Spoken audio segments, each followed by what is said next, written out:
अक्टूबर से बदल जाएगी राहु केतु की चाल। 30 अक्टूबर से मेष से मीन में चले जाएंगे राहु। 30 अक्टूबर से केतु तुला से कन्या में चले जाएंगे। 30 अक्टूबर से राहु केतु किन की तकदीर बदल देंगे।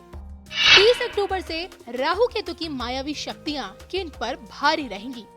30 अक्टूबर से आने वाले 18 महीने किन के लिए शुभ और अशुभ हैं। देखिए सिर्फ धर्म ज्ञान पर।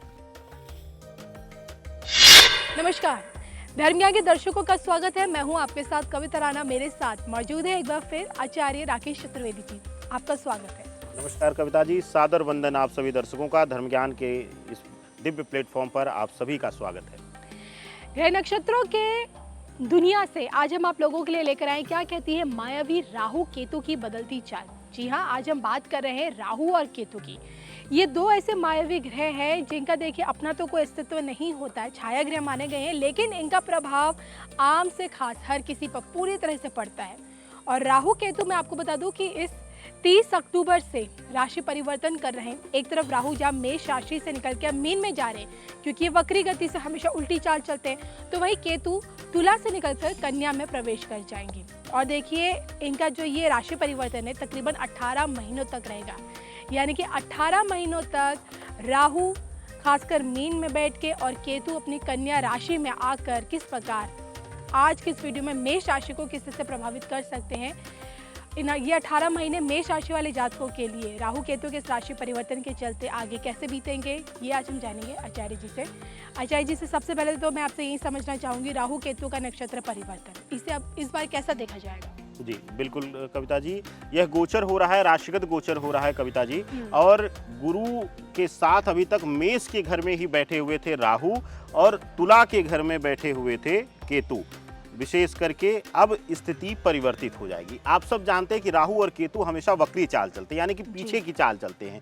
तो अब निकल करके मेष को मुक्त करके मीन की राशि में आ जाएंगे राहुदेव और केतु अपना आ जाएंगे कन्या राशि में। एक चीज और कविता जी देखिए कि मेष को जहां निकलकर मुक्त कर रहे हैं वहीं पर केतु जो है तुला से निकल रहा है, शुक्र के घर से निकल रहा है, तो बहुत कुछ सकारात्मक परिवर्तन लेकर आ रहा है।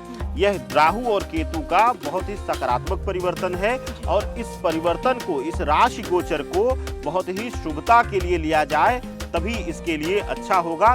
कुछ राशियों के लिए यह थोड़ा सा नकारात्मकता देगा, लेकिन ओवरऑल यह बहुत ही शुभ गोचर हो रहा है सभी जातकों के लिए कविता जी। चलिए, आपने कहा कि शुभ गोचर हो रहा है, कुछ राशियों को थोड़ी बहुत परेशानी दे सकता है, लेकिन जो कि हम बात करें मेष राशि मेष लग्न वाले लोगों के लिए, तो देखिए आपके लिए 18 महीने राहु केतु के राशि परिवर्तन की दृष्टि से आगे कैसे बीतेंगे। सबसे पहले बात करेंगे आपकी सेहत को लेकर। देखिए कविता जी, अभी तक मेष राशि में ही गुरु के साथ राहु विराजमान थे और गुरु राहु का चांडाल योग बनाए हुए थे। और कहते हैं लग्न में जो ग्रह पापी ग्रह बैठे रहते हैं तो सबसे पहले आपको खुद से यानी आपके शरीर से पीड़ा देते हैं। और ऐसी स्थिति में राहु जब इनके घर में बैठे हुए थे कि गुरु के साथ युति लेकर के चांडाल योग में, तो ऐसी स्थितियों में देखा गया था कि इस काल में यह छोटी मोटी कुछ न कुछ उतार चढ़ाव इनके स्वास्थ्य पीड़ा में लगा हुआ था।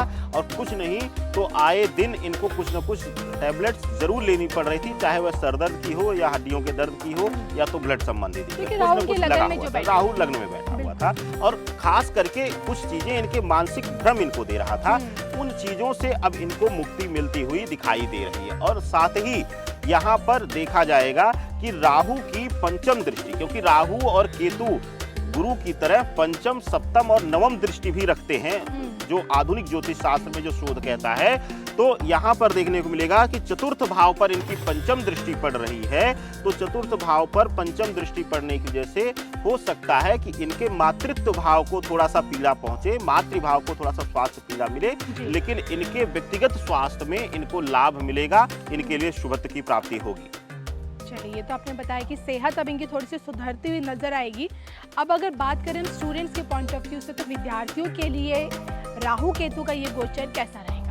देखिए, मेष राशि के जातकों के लिए एक चीज ध्यान देने वाली बात है कि इनकी अगर ये देखा जाए तो द्वादश भाव में अब विराजमान रहेंगे मेष राशि के जातकों के लिए। मेष राशि के जातकों के लिए जो सप्तम दृष्टि पड़ रही है, पंचम पूर्ण दृष्टि होती है, सप्तम दृष्टि जो है इनके जो है वह केतु जहां बैठे हुए केतु पर ही पड़ रही है और यह इनका शत्रुगत भाव है। ऐसी स्थितियों में देखा जाएगा कि जो लोग विद्यार्थी जीवन में हैं और शोध कार्य में हैं या कहीं भी एकाग्र मन से जहां पर फोकस करना है ऐसे कार्य में वह लीन है, तो वहां पर उनको मानसिक भटकाव, मानसिक भ्रम देंगे या कई जगहों पर ऐसा मन में विचार आएगा कि हम ये चीज कर सकते हैं या नहीं कर सकते, यानी कि अपने ऊपर ही आत्मविश्वास ना हो पाना, इस तरीके का भाव देकर विद्यार्थी जीवन में खास करके भटकाव और गलत संगत का शिकार करा सकते हैं। कविता जी, चलिए, ये आपने विद्यार्थियों के बारे में बताया।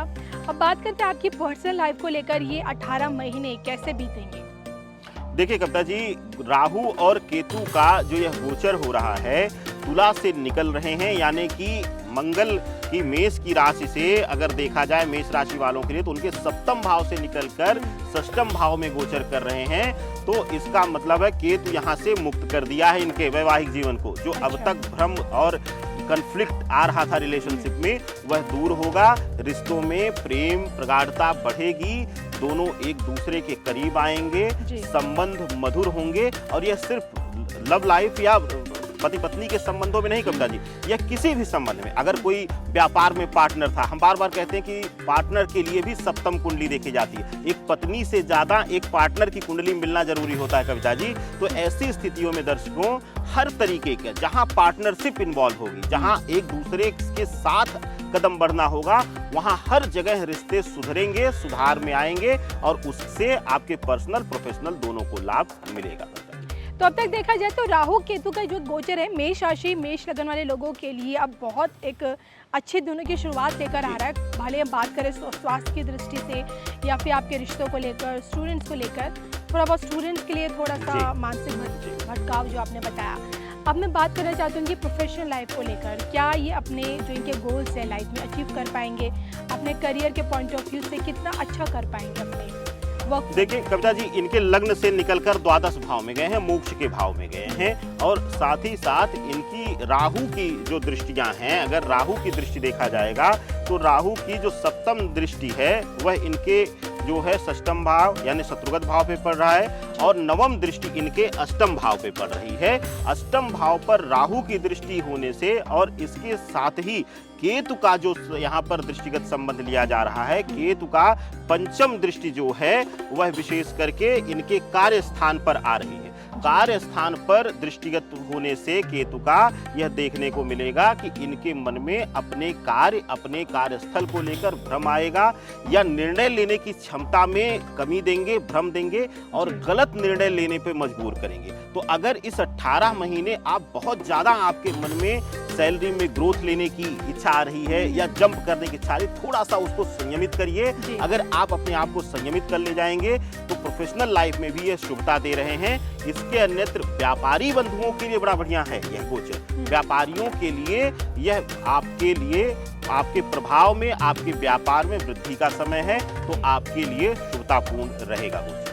क्या आर्थिक तौर पे धंधाने के मामले में क्या कुछ देखे जाएंगे इस बार राहु केतु मेष राशि मेष लगन वाले लोगों को? देखिए मेष राशि मेष लगने वालों को आर्थिक दृष्टिकोण से लाभ देकर जाएंगे, डबल लाभ और डबल लाभ देकर जाएंगे। उसका एक मुख्य कारण है केतु षष्ठम में बैठकर भ्रम तो देता है लेकिन एक अलग यूनिक पावर देता है हर कंडीशन में अपने सामने वाले पर, प्रतिद्वंदी पर विजय प्राप्त करने की। तो ऐसी स्थितियों पर आप सबको परास्त करते हुए आगे बढ़ेंगे और राहु द्वादश भाव में है, मोक्ष के भाव में है, तो अपने जीवन के किसी भी क्षण में अंतिम मूवमेंट तक आपके अंदर लड़ने की क्षमता रहेगी, जिसकी वजह से आप आर्थिक रूप से मजबूत होंगे, प्रोफेशनली मजबूत होंगे। यह देखने को मिलेगा कविता जी। अब देखिए, गौर करने वाली बात यह है कि ये 18 महीने एक लंबा टाइम पीरियड होता है और राहु केतु का जो प्रभाव होता है पूरे 18 महीनों तक होता है।